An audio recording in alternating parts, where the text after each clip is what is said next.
Hello everyone. As we already discussed about the prism, that the prism can be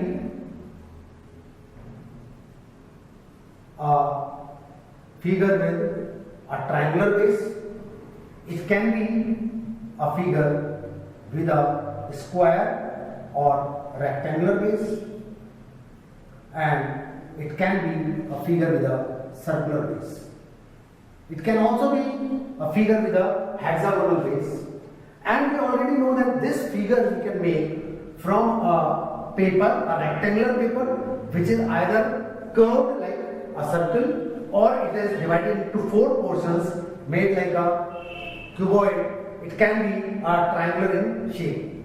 Normally, in this case, we study cuboid in our classes as well as cube. A cuboid is a figure which is on a rectangular base and where the length is different from the base breadth and the breadth is different from the height. While in the case of cube, the length, the breadth and the height, they all are equal, and at times it is written as A or it can be written as L. When we talk about a prism with a triangular base, then it is something like ABC and DEF are two triangles, and in between we have three surfaces ACFE. One surface is ABDE and another surface is BCFD, that is at the base. So if in case we find out the area, then area has two parts in a prism. One is the lateral surface area. The lateral surface area means the surface area around it which does not include the base or the top. In this case, the area DEF and the area of ABC, these two are not included in the lateral surface area, while the lateral surface area is actually the area of rectangle ACFE plus ABDE plus BCDF. So this is basically the lateral surface area, while when this lateral surface area is added to twice the base, because the area of ABC and the area of DEF are both equal, then it comes out to be the total surface area. If we talk about the volume of this figure, a prism with a triangular base, then it is area of DEF, area of the triangle DEF multiplied by the height.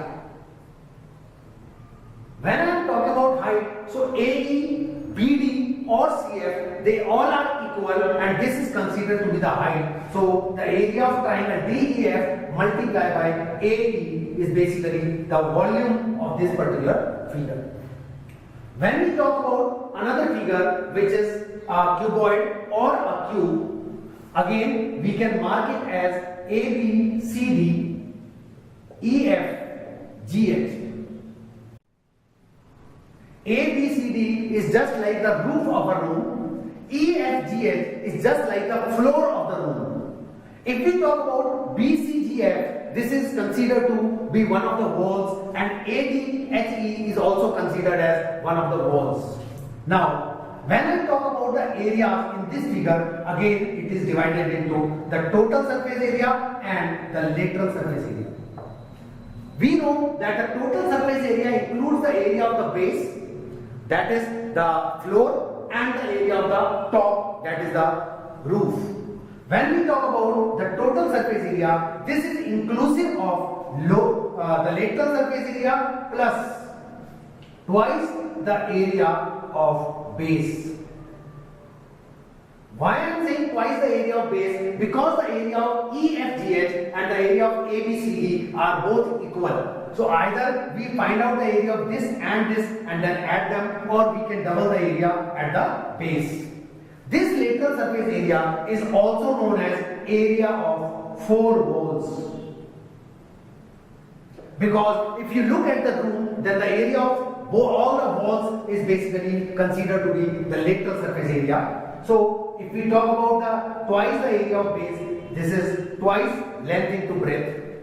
If we talk about the area of 4 walls, then the area of this wall will be the breadth multiplied by height. Same is the case with the area on the other side. So twice breadth multiplied by height. If we talk about this wall, it is length multiplied by height, and same is the case with this wall. So it is twice length multiplied by height. In our books, this is written as twice the sum of B and L multiplied by the height or h. If we add twice LB in this lateral surface area, this is coming out to be the total surface area. So the total surface area for cuboid will be twice of length into breadth plus breadth into height plus length into height. This is the total surface area of a cuboid.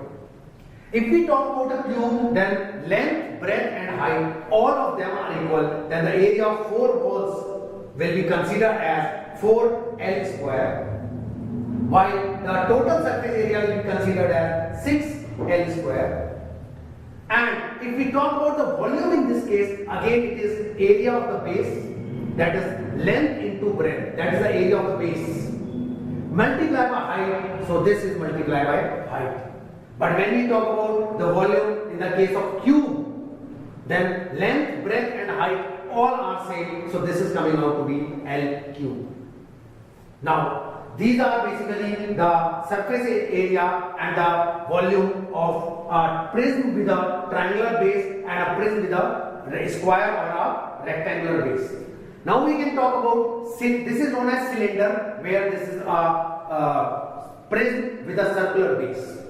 If we look at the lateral surface area, this is actually known as curved surface area in this case. And this curved surface area is basically all around this surface.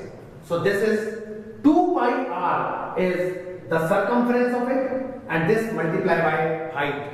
This we can find out by something like a paper. If we fold this, we know this is the kind of cylinder we form. When I am talking about cylinder, if we open it, this becomes a rectangle. This is basically the circumference of a circle, which is 2 pi r. So this will become the length of the rectangle, while height will be the height of the rectangle or the breadth of the rectangle. So the curved surface area will be 2 pi r, which is the circumference of the circle multiplied by height or the breadth of the rectangle. If in case we talk about the total surface area, it is 2 pi rh curved surface area plus twice of the area at the base, that is pi r square is area of this circle, so this is 2 pi r square. If we put it in our form which is given in the books, it is 2 pi r h plus r or r plus h. When we talk about the volume in this case, then we already know that volume in all the cases is area of the base multiplied by height. Here also the area of the base is pi r square. So when this pi r square is multiplied by height, it becomes the volume of a cylinder. So this way we can understand that what is the area of 4 walls, what is the total surface area, what is the volume in the case of cuboid and cube, while the same in the case of cylinder as well. In the next class, we will discuss about the pyramid, which is another figure, the 3-dimensional figure, which is basically having a shape at the base, but on the top it is just a point. So we will discuss about pyramid in the next class. Thank you.